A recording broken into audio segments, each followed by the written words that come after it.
Você sabe o que é saúde sexual e reprodutiva? Segundo a Organização Mundial da Saúde, a saúde sexual e reprodutiva é compreendida como estado de bem-estar físico, emocional, mental e social em relação à sexualidade, e representa um importante campo da saúde pública. Segundo a mesma OMS, os direitos sexuais seriam aqueles que protegem todos os direitos das pessoas de preencher e expressar a sua sexualidade e aproveitar a saúde sexual, levando em conta os direitos dos outros e um ambiente livre de discriminação. No Brasil, as premissas necessárias, então respaldadas, para o exercício dos direitos sexuais estariam colocadas no Caderno de Atenção Básica Saúde Sexual e Reprodutiva do Ministério da Saúde, que visa orientar a elaboração e a consecução de políticas públicas voltadas para a saúde sexual e reprodutiva. Contudo, os dados disponibilizados pelo Grupo de Transição Governamental na área da saúde evidenciam um desmantelamento e uma desestruturação da rede de proteção à saúde sexual e reprodutiva no período de 2019 a 2022 no âmbito federal. O referido documento coloca desmantelamentos relacionados principalmente às estruturas voltadas para o aumento da equidade entre mulheres brancas e não brancas, as redes de proteção às mulheres vítimas de violência sexual e também a políticas educacionais voltadas para a educação sexual e reprodutiva, que passaram a ser atribuídas como políticas identitaristas relacionadas a uma suposta ideologia de gênero. Dada a forma como ocorre a pactuação da política de saúde no Brasil e para entender o processo e seu alcance nas políticas públicas estaduais, a pesquisa Ativismo de Direita, Transformação da Esfera Pública e Democracia no Brasil, da Universidade Federal de Minas Gerais, analisa atores, ideias e impactos na política de saúde sexual e reprodutiva em Minas Gerais. Para tal, uma radiografia dos atores, dos debates, da produção legislativa e ações do Executivo sobre a SSR em Minas Gerais está sendo elaborada. Porém, o presente trabalho possui enfoque na arena legislativa. Em um primeiro momento, foi sinalizada a arena parlamentar por meio de um estudo-conteúdo de proposições legislativas, PECs, projetos de lei e requerimentos produzidos sobre a temática. Com base na definição do OMS sobre SSR e no trabalho da Maria Clara Maia, classificamos tais proposições mediante as seguintes palavras-chave: aborto, direito à vida, direitos reprodutivos, direitos sexuais, feto, interrupção da gravidez, nascituro, planejamento familiar, violência doméstica e violência sexual. Utilizando a plataforma Siga Lei e o site da Assembleia Legislativa de Minas Gerais, foi montado um banco constituído de uma PEC, 278 projetos de lei e 368 requerimentos, que foram classificados de acordo com diferentes objetivos, sendo pedidos de audiência pública, capacitação e atendimento, ato de desagravo, reconhecimento, campanhas, orçamento, prevenção e combate e informações. Os PLs em específico foram classificados em PL1, que são aqueles que visam produzir alterações sobre a legislação vigente, e PL2 que, embora relacionados, não produzem alterações diretas na legislação, apresentando assim um peso menor do que os PL1. Posteriormente, foram analisadas as justificativas dos parlamentares nos referidos projetos de lei, tipificadas como expansivas, que visam expandir questões relacionadas à autonomia do corpo, e restritivas, que visam reduzir garantias relacionadas a essa mesma autonomia, e neutras, que não expandem e nem restringem.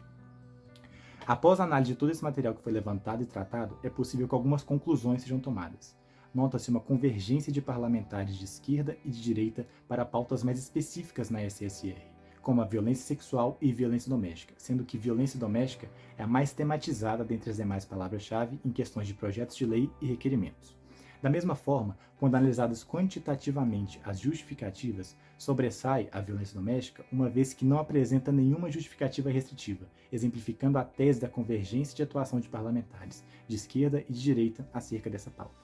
Por outro lado, temáticas como o aborto e direito à vida, que são centrais para o debate político em torno da política pública de SSR, encontram pouca repercussão no nível estadual em termos de proposição de lei, embora mobilizem justificativas diferentes a depender da ideologia dos partidos, notadamente partidos vinculados à esquerda ou de direita, ou seja, quanto mais imbricada por aspectos atrelados aos chamados costumes tradicionais, nota-se um afastamento entre os dois espectros, no sentido de maior conservadorismo ou pequenas alterações na legislação vigente. Desta forma, a convergência ela é relativa no que diz respeito à saúde sexual e reprodutiva, uma vez que encontra-se fortemente recortada por questões voltadas para a autonomia do corpo e o papel de gênero na conformação de relações sociais.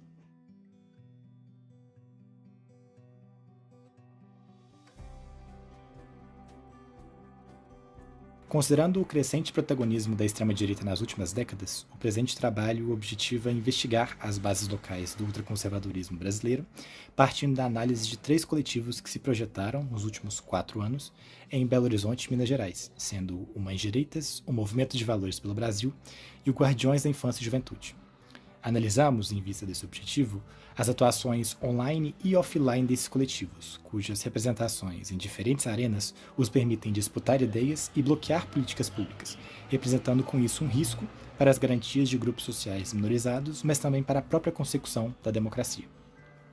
Pois bem, para tal, foram analisados os valores e as estratégias de ação que esses coletivos mobilizam, bem como a rede de atores na qual eles estão inseridos, o que explica a sua resiliência mesmo à conjuntura supostamente hostil em vista da mudança de governo no ano de 2023. Né? Para tal, foi realizada uma raspagem dos posts no Instagram dos coletivos entre janeiro de 2020 e dezembro de 2023, resultando em um corpus de análise de 901 postagens no Instagram dos coletivos, das quais 341 eram do Mães Direitas, 307 eram do Movimento de Valores pelo Brasil e 263 do Guardiões da Infância e Juventude. Postagens relativas à tematização de questões específicas, expressões de valores e também de crenças foram classificadas enquanto temas, sendo a posição dos grupos registradas nessa classificação. As que revelam rotinas ou criações culturais foram classificadas como estratégias de ação. Ainda no perfil do Instagram de cada um dos coletivos, a partir da aba Seguindo, foi montada uma rede de afinidades entre os coletivos por meio do software Gephi, evidenciando lideranças sociais e também políticas que participam desse campo multi-organizacional. Também foram realizadas observações participantes em seminários e congressos presenciais promovidos pelos coletivos em estudo, além da participação em audiências públicas tanto na Assembleia Legislativa de Minas Gerais quanto na Câmara Municipal de Vereadores de Belo Horizonte. Pois bem, feito isso, foram analisados os temas e as estratégias de ação de cada um dos coletivos, representando os valores e as estratégias que eles mobilizam tanto online quanto offline para mobilizar e disseminar os seus valores. Ambos nos permitem classificá-los enquanto ultraconservadores, sendo uma linhagem política que aposta na ruptura democrática e na negação de valores democráticos, como a defesa da laicidade do Estado, da ciência, do pluralismo e principalmente das igualdades social e política. Os temas mais mobilizados por eles retratam tais valores, como aborto e direito à vida, visão de família e educação, sendo estes temas pautados em noções absolutamente tradicionalistas e antipluralistas, destacando sempre a primazia da família frente ao Estado, mas também frente à sociedade. Por fim, a rede de afinidades e os valores que esses coletivos partilham lhes dão coesão, e os encontros frequentados durante a realização do trabalho confirmam tal perspectiva, uma vez que os atores políticos e sociais que aparecem na rede de afinidades frequentaram, sejam como militantes, expositores e até mesmo como convidados, os congressos, os seminários e as audiências públicas promovidas pelos coletivos em estudo, o que reforça os laços que, em primeiro momento, são criados e conformados por meio das redes sociais. Dessa forma, e caminhando para o fim, uma vez identificado o compartilhamento de valores, de estratégias de ação em diferentes arenas, seja elas offline ou online, além da presença de representantes políticos eleitos, é possível sustentar que os coletivos em análise eles conformam as bases locais do ultraconservadorismo brasileiro e possuem uma atuação privilegiada no locus político de Minas Gerais. Muito obrigado.